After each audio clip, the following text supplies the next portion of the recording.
All throughout the Ozarks, there are remarkable stories being told. Some are campfire tales, telling of supernatural lights and images. Some are whispers shared between theatergoers regarding paranormal sightings. So are these tall tales, or do they carry merit? Get ready to dive into the lore of the land. These are the stories that have stood long enough to become Ozarks legends.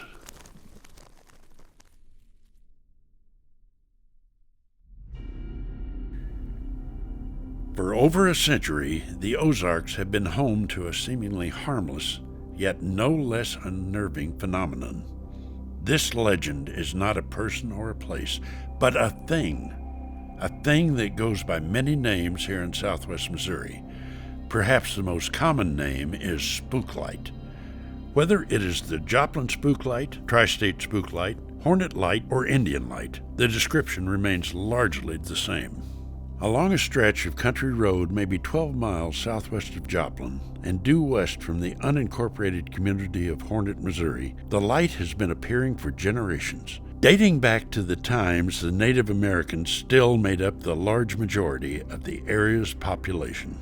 I'd heard stories that it was a round object and it was a light. So I went down there and we looked for the light and we thought we saw it. Legend tells of a Quapaw Indian woman that fell in love with a brave, though her family would not be able to pay the necessary dowry as required by tradition. Her father disapproved, but the pair would not be denied and eloped into the wintry Ozarks hills. Pursued by warriors of the tribe, the couple could see that their fate was inescapable and leapt hand in hand into the freezing spring river to their deaths. The light was said to have appeared in the aftermath, leading to the belief that it is the spirit of the young couple in love, lingering in the same slice of Ozarks countryside for so many years. I got spooked here a little bit. Well, speaking of scary stuff, Hank Rotten standing by on Spook Light Road this morning, Hank, and what is that light behind you? Well, I'll tell you what, Philip, I've been coming down to the Spook Light for many, many years, something we did as kids living in Carterville, and I've seen it. But today, we are really experiencing the Spook Light. It's right up there behind me. It's up in the air, actually, Philip. Can you see it there, that little bright light up there? Now, I wasn't a newsman, I wasn't a weather person, but I was an interviewer, and they'd send me out on live locations and stuff like that. Well, Halloween was coming up, Oh, we got to think of something for Hank to do for Halloween. And we'd been going to spook houses and stuff like that, and they go, let's go to the Spook Light. So I went down there and we looked for the light, and all of a sudden I look up and there it was. Dude, there's a spook light. I said, Taylor, turn on your camera. And now, since then, it's went way up in the sky.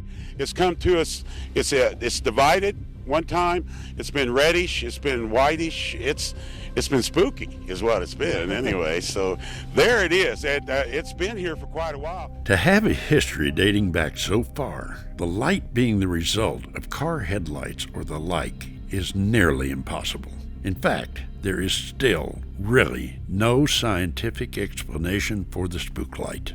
The phenomenon has not just been investigated by interested tourists or kids on a dare, but by university groups and even the Army Corps of Engineers, none of which came away with a convincing explanation. They just can't figure it out. Now that makes it spooky. Whether explainable or not, the existence of the light is proven. Ghost groups, news outlets, and probably even someone you know have all verified the presence of the luminous legend. Origins of the spook light may never be known. It may be related to something less spectral, a natural gas escape or electrical atmospheric charges. But for nothing concrete to come out of years of observation is astounding. Late one overcast night, perhaps you can see it for yourself. Do your best to create a theory about the spook light, but know that for decades, many have tried and failed to apply reason to one of the biggest wonders of southwest Missouri. That's why it lives on as an Ozarks legend.